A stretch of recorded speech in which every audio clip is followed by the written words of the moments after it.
ఒకప్పుడు సృష్టిలో ఒక గొప్ప వాదన ప్రారంభమైంది.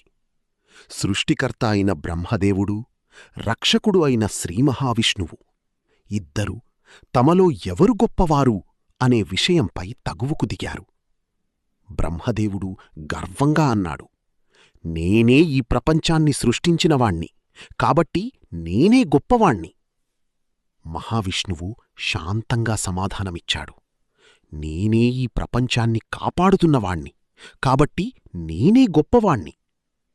వారి మధ్య వాదన మరింత పెరిగింది. లోకాలన్నీ కంపించేంతగా వారి గర్వం పెరిగింది.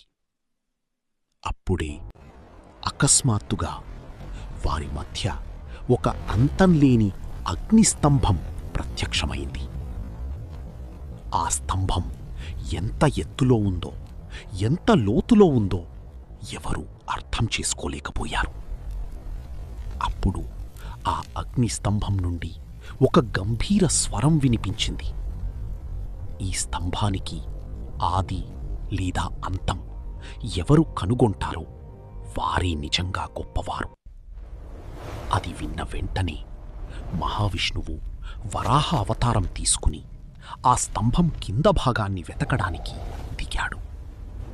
బ్రహ్మదేవుడు హంసరూపం తీసుకుని ఆ స్తంభం పైభాగాన్ని వెతకడానికి ఎగిరిపోయాడు. కాలం గడిచింది. వారు ఎంతో ప్రయత్నించారు.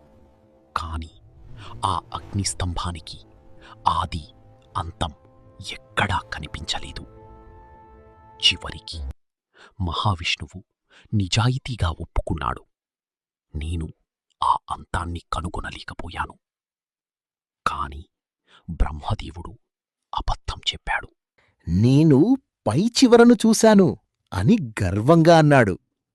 అప్పుడు ఆ అగ్నిస్తంభం మధ్య నుండి పరమశివుడు ప్రత్యక్షమయ్యాడు. ఆయన గంభీరంగా అన్నాడు, విష్ణువూ, నీవు నిజాయితీగా ఉన్నావు, అందుకే నీవు మహానుభావుడివి. బ్రహ్మా, నీవు అబద్ధం చెప్పావు, గర్వంతో నిండిపోయావు, అందుకే భూమిపై నీకు ఆలయాలు ఉండవు అని శపించాడు. అప్పటినుండి పరమశివుడు లింగరూపంలో భక్తులచే పూజించబడుతున్నాడు. ఈ కథ మనకు చెబుతున్నది ఒక గొప్ప నిజం. గర్వం మనిషిని కిందకు తీసుకువెళ్తుంది. నిజాయితీ మనిషిని దేవుని దగ్గరకు తీసుకువెళ్తుంది.